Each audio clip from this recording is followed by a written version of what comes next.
able to describe our culture as Christian in general. But now I can see a pattern where it's now socially acceptable to not be a member of a church. You can run for office and not be a member of a church. It sort of seems like doesn't matter. It doesn't matter. So, and then there's people who have been either involved in a church and had a bad experience with one, and so then they think, well, that sort of confirms maybe all the suspicions and everything they've always been hearing from everybody else. So, but I personally have fallen so deeply in love with church and Christianity that it makes me sad to think that all the good things that it has to offer, there's people just walking away and, you know. Well, and I think you share with a small sector of society that same grief and sadness, that in a sense it seems to me anyway that churches even are trying to modify their presentation to match the culture a bit more, trying to attract people in even if we aren't Trinitarian. right. And so it saddens me to see that trend tremendously. Lots of people maybe they won't set foot in a church, but they'll watch a video online or something that piques their curiosity and gets them interested in Christianity. I mean, I believe that God will always be calling people and working with people who are open to it. So I would like to try to make content available for people who are searching. Mm-hmm. And one of the common things I've heard, and I've felt myself at times, that religion goes hand in hand with an uneducated society. And the more educated the society becomes, the more advanced we become, the more religion and God and the need for God fades away. You bring up an interesting point. I, in contrast to that idea that more educated people don't believe, actually believe that I know more highly educated people who do believe, than I know people who are undereducated and believe. And I know they're both. It's not either or. But so for me personally, the journey started very early, 10, 11 years of age, and I did not have any education in religion or Christianity at home. It just wasn't there. No books, no Bibles, no mention. And so a neighbor came as a witness, and I learned a little bit about Jesus and thought, whole arena of literature out here that I don't know a thing about. And I began to read and go to a little local church, and here we are.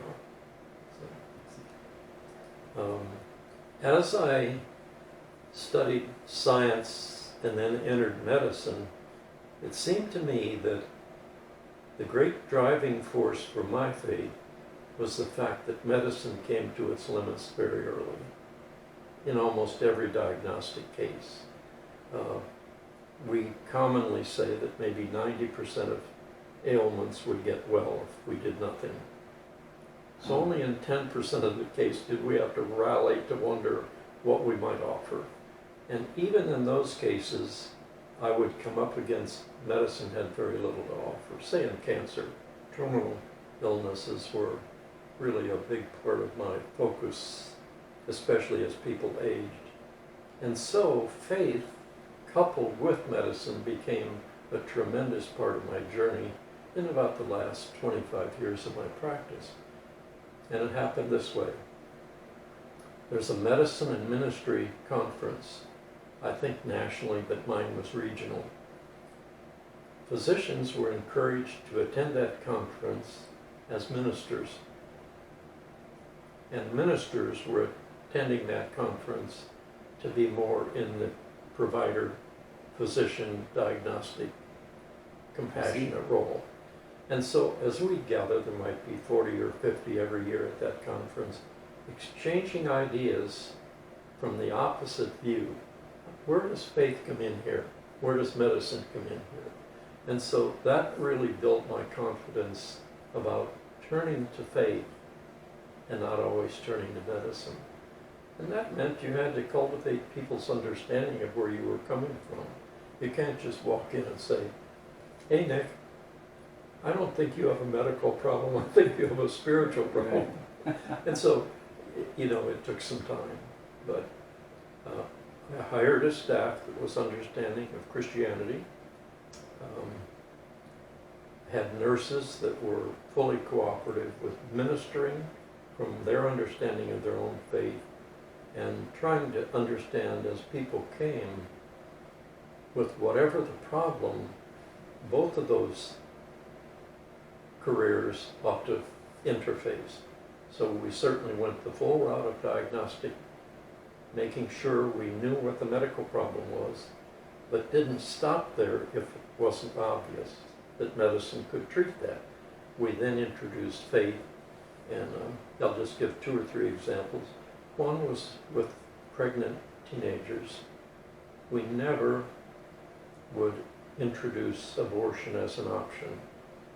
If they wanted that option, we encouraged them to go see someone who would deal with that. Our presentation was always compassionate. We understand you do not feel you can have this baby and do right as a parent at this age, but would you be a surrogate? And we would then get counselors and nurses to help them walk through the process of carrying that baby to the end and offering that baby up for adoption. So that's one example, that the two could walk side by side, and it worked quite a number of times. Sometimes it didn't, and they went somewhere. Whatever happened, happened. In terminally ill patients, I think we were well ahead of the curve of hospice, in the sense that we were saying, sure, medicine could offer you something, but it's not going to be curative. And if you're walking the Christian journey, do you want to take a different route to your end? And we would help them then walk to the end, facing their terminal illness, rather than trying to treat what was untreatable. And I was highly criticized for that at times, because it was my approach in the community to take that message into the hospital, present the fact that this person was terminally ill and chose not to be treated, and I was supporting that. The people who could have intervened with surgery or chemotherapy condemned me for not insisting that that person get treated.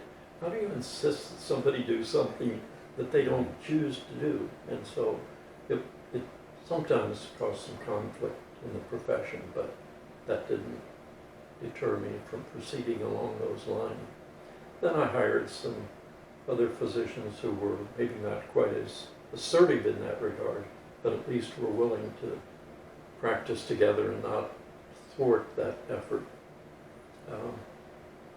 Third, I think in parenting, we had a tremendous influence on helping parents with very young children understand nurture and tough love and some discipline without physical punishment, and tried to guide parents in the direction of Christian compassion and love and caretaking. So those are some of the major parts of my medical career that kind of set the focus on my faith. If you were not raised in a religious house at all, so we're not, introduced to that early and that's all you ever knew, I'm just curious to know, what were some of the things that made you decide, I think I want to explore this path, and why did you stay? Faith in other people. A young teacher was the first person to come, and I had a brother 2 years younger, and Manfred just said to us 2 things. We're going to have a summer camp for Christian kids in churches locally, mixture of different faith. I'd like to sponsor 2 of you to go to that camp.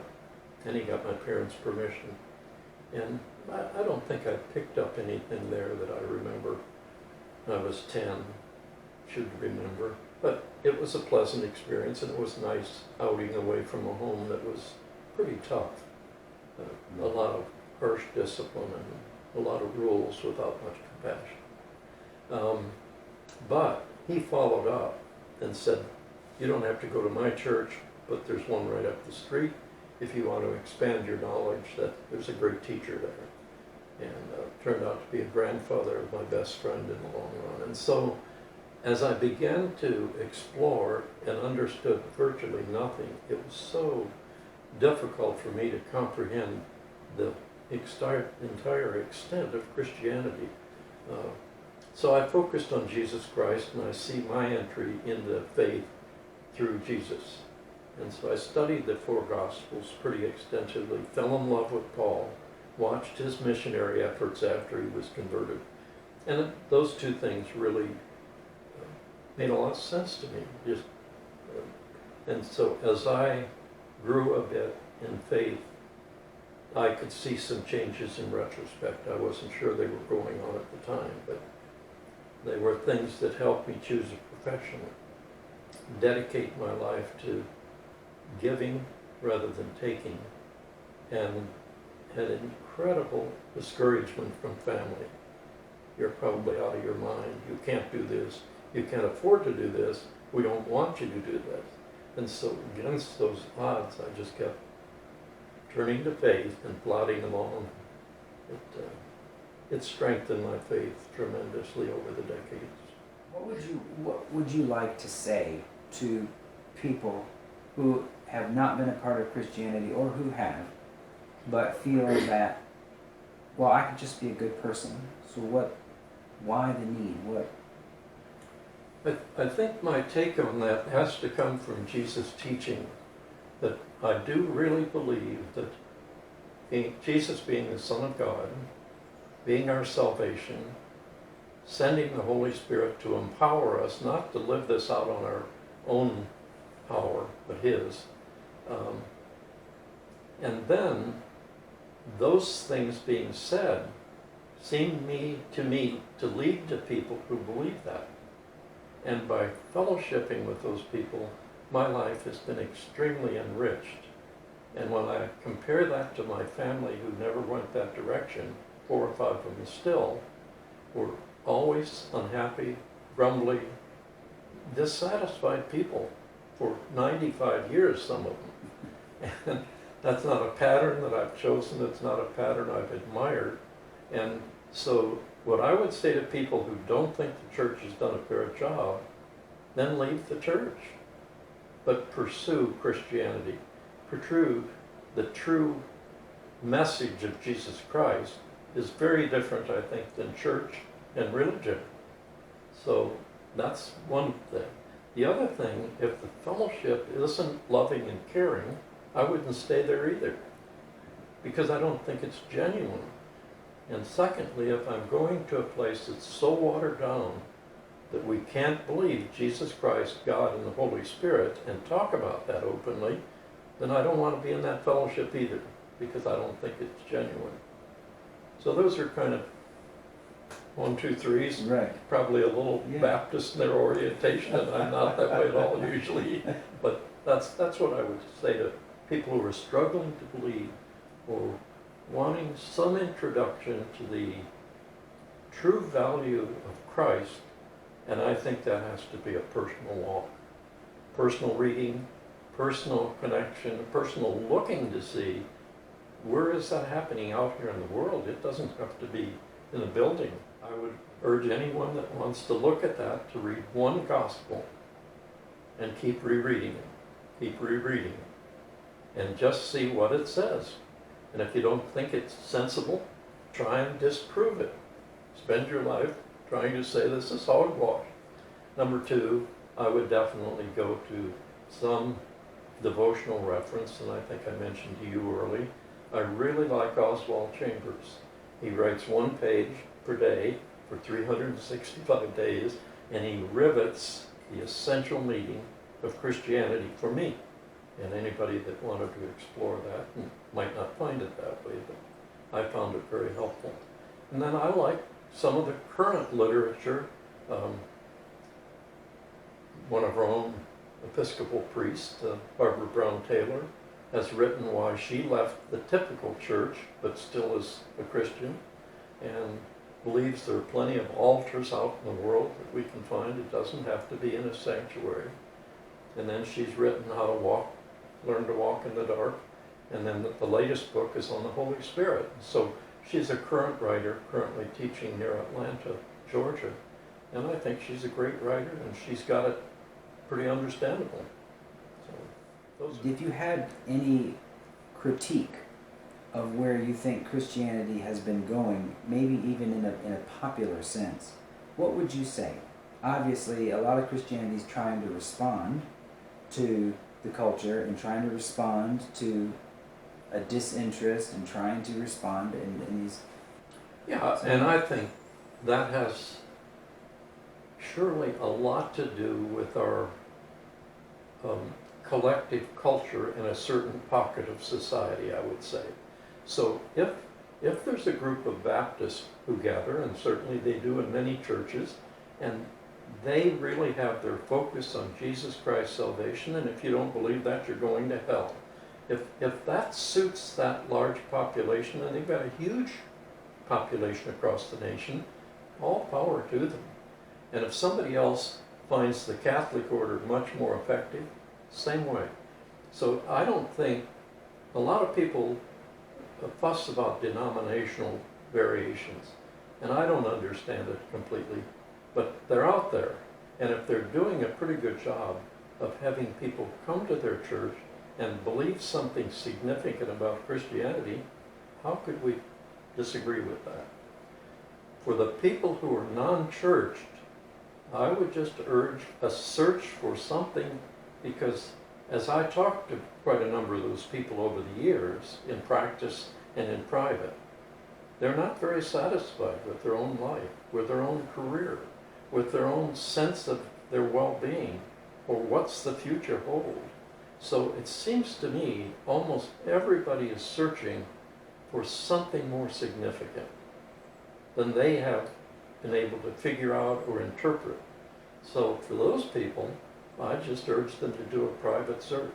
Talk to somebody that differs from them, but has found their way through Christianity and found it meaningful. And, you know, I don't think we're going to ever reach 100%, but I'd like to think we could meet people out on the street. I don't mind going to a bar and I chat with people there sometimes about my Christianity, or I go to some local club that has nothing to do with faith. And so as people ask me questions, I'm glad to talk about what I believe and how I've come to that. Maybe from a perspective of maybe age, what have you learned that what wisdom would you like to share to people who are teenagers and 20 and 30 and grappling with these questions? Well, I don't think it's unusual to my life. It's certainly, I've encountered plenty of people who have gone along on the Christian pathway and then run up against the wall. That happened to me in college. All of a sudden, study and science seemed more alluring than church and Christianity, so I didn't back off and say I don't believe anything. I just didn't practice very careful faith in the 5 to 7 years of study. I continued to believe God was important, Christ was important. I wasn't very focused on the Holy Spirit in those years, I think.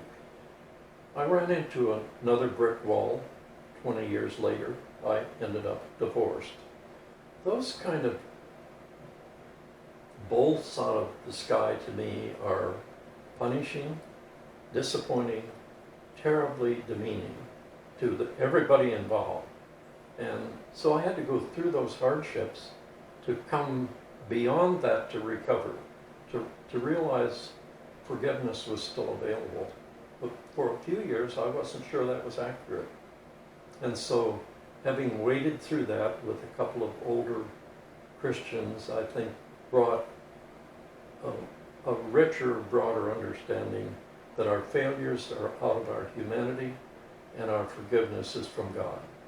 And then you walk on to see, are you better in the next chapter of life? Are you improved by that adversity? And I think I benefited in several ways. I was less judgment of other people who had that unfortunate happening. I was certainly um, a constant companion to my children, who at that time were mature, uh, to walk them through that difficulty, hoping that it would never happen to them. And out of that, I think, effort before, during, and after, they are both dedicated Christians and serving the Lord in great ways, now 50 years later. So, although I would hope no one would ever have that experience, I think, did deepen my life and broaden my understanding of our failures. Um, there was another part of your question, I think. Wisdom. Well, just with the perspective that you have, looking back, do you think that there's, I think personally, people can feel discouraged that we're not good enough, and sometimes your experience with Christianity is God is up there making all the rules, and he's pretty angry that you're not keeping them. And you can have a society forming which is basically self-righteous, you could say. Mm-hmm. Yep. And so people either get exhausted by that process of trying and failing, or feel like, oh, we shouldn't, that's just too demanding, and I don't need that in my life, and so you walk away. Yep. I've heard that from people. Oh, Christians are too judgmental. You're serving an angry God. So everything is about this reward and punishment. You do good, and God is going to bless you, and if you're bad, then there's punishment, and they think, oh well, I'm better off without that thinking. That is a response I've heard from people. Sure. And I think that's a pretty common perception. It seems to me that what that misses is the tremendous love that we've been offered, and the tremendous benevolence and mercy of God in spite of our failing. I mean, we've had 2,000 years that we might have taken a different route, and in that 2,000 years the world hadn't been dumped off the edge. And so it seems to me God's incredibly patient, and if we look at that instead of the judgment, I think we come away with a very different perception of Christianity. And I don't think it's easy to help seekers, non-believers, and doubters to understand why a loving God would sacrifice a 33-year-old son for a world that's in the mess that it's in. So that looks pretty judgmental from one standpoint, but that salvation was offered to every person in the world. I don't care what they believe or whether they totally disbelieve that happening. It's still there. And so it seems to me that if people will look carefully at what Jesus did teach, they would have a different perception than judgment and punishment. But that's hard to get across, I agree. So your recommendation would be read the gospel and pay close attention to the way Jesus teaches and speaks, more than observing the culture in your church. Yep. And I think the culture in the church has been the supporter of that history, that God's judgmental punishment is coming, and it's clearly taught in some denominations. If you don't believe this, so where I go there, I've done this for years, I like to look at what Jesus had to say about the law, and that is, no one can keep the law perfectly, and if you disobey one element of the Jewish law, you've disobeyed them all. So it seems to me that Jesus came around to say something different, and I like that. And I think it's accurate, but it's also very reassuring that I can mess up several times over and over, maybe even in the same area that I haven't learned, and I'm still loved and cared for, still acceptable. And the place that I guess I go with that weekly is the communion table. The Holy Eucharist seems to me not a place that I go because I'm worthy.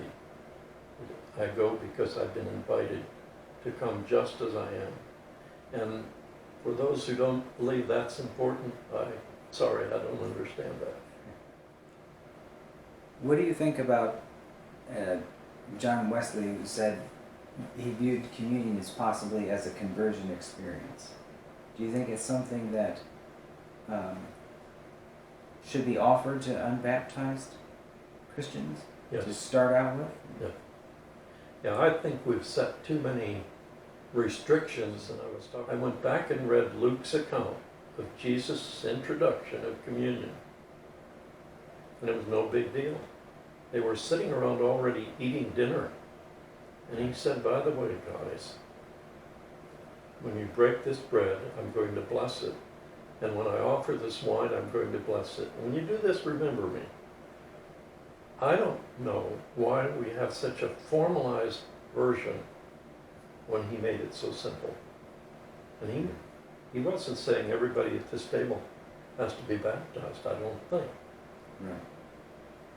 Now, we don't have record of all the apostles being baptized. We don't.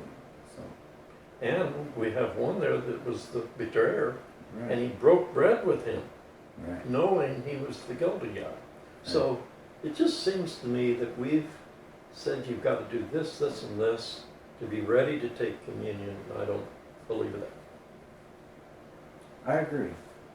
I hope that can be a change coming, to be more open about that. But I don't believe that it has to decrease the value or the seriousness of it or the beauty of it. Mhm. I don't. I know one could make that argument, but I don't think that. I think it could go both ways. I do think that the Quakers may have it right. Every time we eat and drink and share fellowship at a table, we are communing. And they don't go much further than that. I think people who don't do it at all, just my own personal view, they are missing something. Because it seems to me, at the kneeling rail and at the time of taking the bread and the wine, we do have the opportunity for a conversion experience of sorts every single time. And so the sacredness of it, I don't mind the more extended service. I'm just saying I think there's an alternative. And I was asking some Methodists this week if they consecrate the elements, and they do not. If somebody wants to deliver communion here, they don't have to go to the little box and make sure these are consecrated. And, you know, in a sense, that's more informalized method of communion, and I think the Catholics and the Episcopalians and Anglicans would turn over in their grave thinking this is absolutely sacrilegious.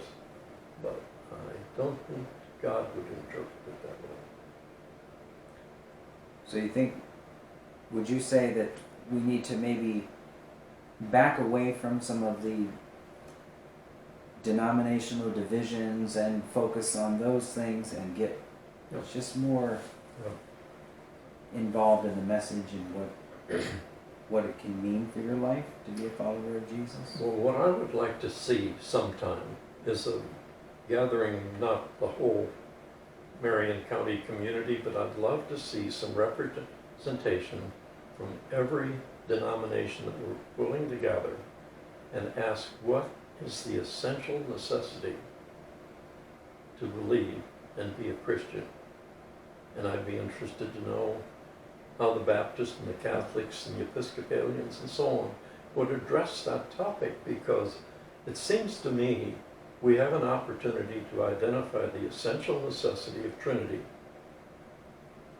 and loving one another and forgiving and repenting And it seems to me that's the nutshell. And I don't know that we need much more, but there'd be plenty who would argue about that. Enjoy talking with you. Thank you.